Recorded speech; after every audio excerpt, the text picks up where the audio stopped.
There's so much happening around the 6th and 7th trumpets, and so much overlap between the two as God brings the day of wrath to completion, that almost all of Revelation from this point onwards will focus on that time period. Indeed, it's interesting that God only devotes about 5 chapters of Revelation to all the 7 seals and the first 5 trumpets combined, but then devotes around 10 chapters, double the amount, to the final 2 trumpets. It's clear that in God's eyes, this is the very center of end-time prophecy. Everything else has just been leading up to this moment. With that in mind, let's start with the 6th trumpet. Then the 6th angel blew his trumpet, and I heard a voice speaking from the 4 horns of the gold altar that stands in the presence of God. And the voice said to the 6th angel who held the trumpet, "Release the 4 angels who are bound at the great Euphrates River." Then the 4 angels who had been prepared for this hour and day and month and year were turned loose to kill 1/3 of all the people on earth. I heard the size of their army, which was 200 million mounted troops. Here we're told about 4 angels who have been bound near the Euphrates River, but who are turned loose to kill 1/3 of the people on the earth. Here's a map to show the region that we're talking about.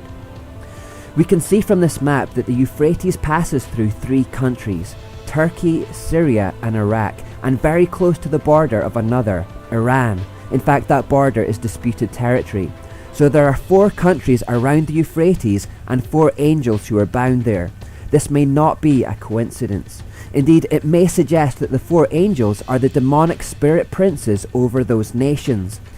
Remember when Daniel prayed by the Tigris River in Babylon, which is modern-day Iraq?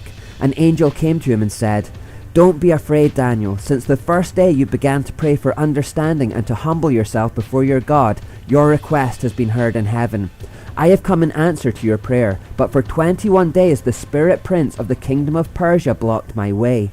Then Michael, one of the archangels, came to help me, and I left him there with the spirit prince of the kingdom of Persia. Now I am here to explain what will happen to your people in the future, for this vision concerns a time yet to come." This passage suggests that Satan has stationed demonic spirit princes over each nation of the world. In Daniel's case, when he started praying, God dispatched an angel to see him, but the demonic spirit prince over Persia, which is modern-day Iran, blocked the angel's way, and he required backup from the archangel Michael to push through the blockade. Michael, incidentally, has been stationed over Israel by God, and we know this because later in Daniel we read he is Michael, the archangel who stands guard over your nation. And since the word archangel can actually be translated as the great prince, it seems that God has established princes over nations too, or at least one nation. The Bible doesn't mention spirit princes, good or evil, over many other nations, only Greece. But if there are, and it's not an unreasonable deduction to make, then the 4 angels bound at the Euphrates could well be the demonic spirit princes of Turkey, Syria, Iraq and Iran.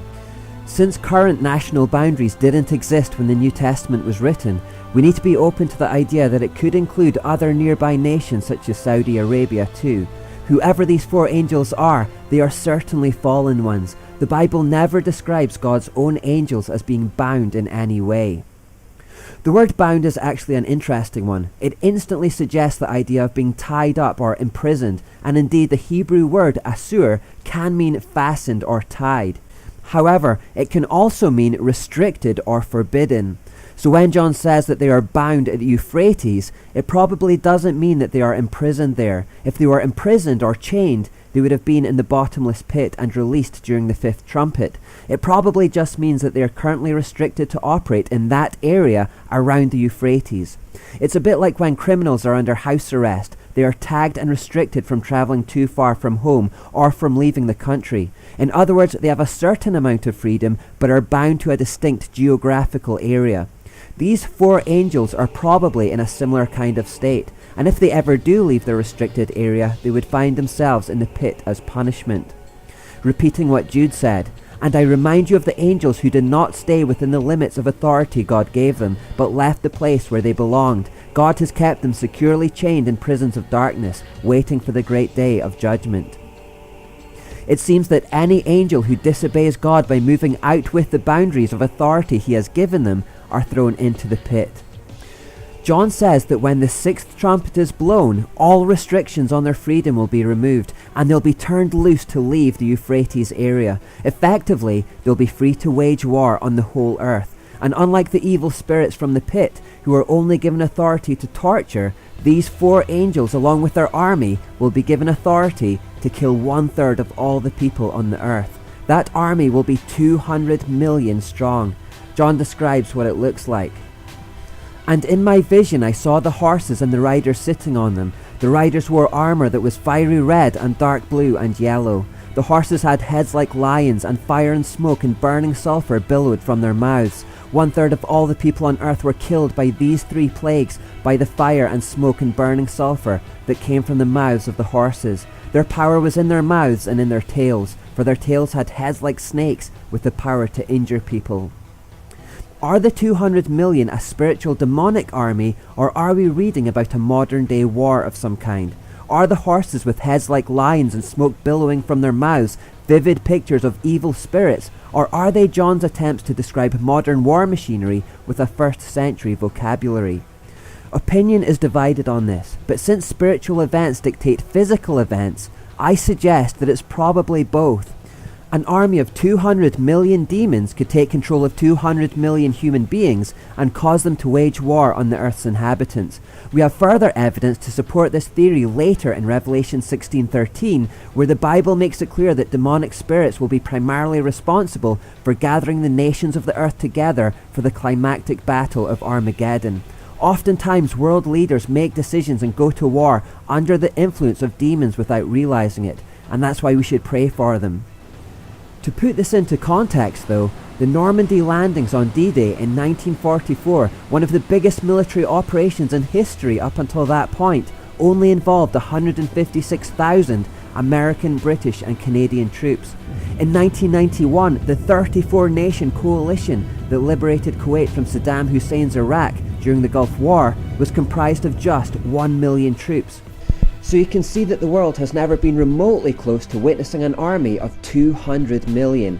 Indeed, it's thought that an army of 200 million would cover an area 1 mile wide and 85 miles deep. With a population of 1.35 billion, China is currently the only single nation in the world that can muster those kind of numbers. Therefore, many people have tried to pin this event on them. This was particularly true during the 20th century when communism was on the rise, and any nation subscribing to it was believed by the West to be an insidious threat. Today, however, in a post-Cold War world, it seems incredibly unlikely that the Chinese would suddenly decide to annihilate 1/3 of the human population. There's no ideological reason for them to do this. They also have no discernible connection to the Euphrates River. The Chinese hypothesis seems to exist purely because of their size and because people tend to view prophecy through the lens of current events. As the Cold War has moved from current event to historical event, so is the chances of this theory making much sense. And I guess this highlights our problem in identifying the army in general. Revelation is progressive. In other words, it becomes clearer the closer we get to the events taking place. What looked like the answer to previous generations doesn't look at all like the answer today, and even from this distance, it's incredibly difficult to predict how geopolitical tensions will change in the years ahead. For example, everyone agrees that 9/11 fundamentally changed the world, but who could have predicted it?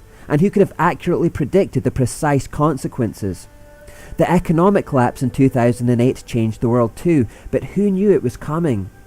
Likewise, an event could happen tomorrow that could instantly change our view of the sixth trumpet. Suddenly something that seems hidden or obscure will come clearly into view. What's just as likely to happen is that over the coming years, lots of small incremental changes will happen, and the sixth trumpet will reveal itself gradually. We should therefore stay watchful to discern what we see. However it comes about, the event will be easily recognized by those who live through it, primarily because of the enormous death toll. 1/3 of humanity being wiped out will obviously represent the worst single loss of human life in all history, a number that, allowing for population changes and the loss of life from the previous seals and trumpets, will probably be in the region of 1.5 to 2 billion people. Indeed, some have estimated that when the deaths of the fourth seal are added to the Christian genocide of the fifth seal and then added to the worldwide slaughter of the sixth trumpet, as much as 50% of the world's population or more will have been annihilated by this time. At today's population levels, that would be something in the order of 3.5 billion people, the equivalent of the entire populations of China, India, USA, Indonesia, Brazil and Pakistan combined, all gone. This is going to be simply unmistakable. I will put forward one theory about the 200 million because as this series is being produced and in the light of the rest of biblical prophecy, which we're going to get to, it seems to be by far the most plausible and even obvious explanation. Since these four angels are bound in the Islamic heartlands of the Middle East, and since the devastation originates there but affects the whole earth, the sixth trumpet may represent an Islamic attack. The Pew Forum reports that Muslims currently make up 1.6 billion of the Earth's population. That's 20%. So it's easily conceivable that they could raise an army of 200 million from that. Indeed, only 12.5% of their number would be needed to create such an amount. We also know that they have the motivation to mount such an attack, as there are many verses in the Quran and Hadith that tell Muslims to fight the unbelievers unceasingly until the whole earth is subdued under the rule of Islam. In fact, let's pause here to take a look at some of those verses.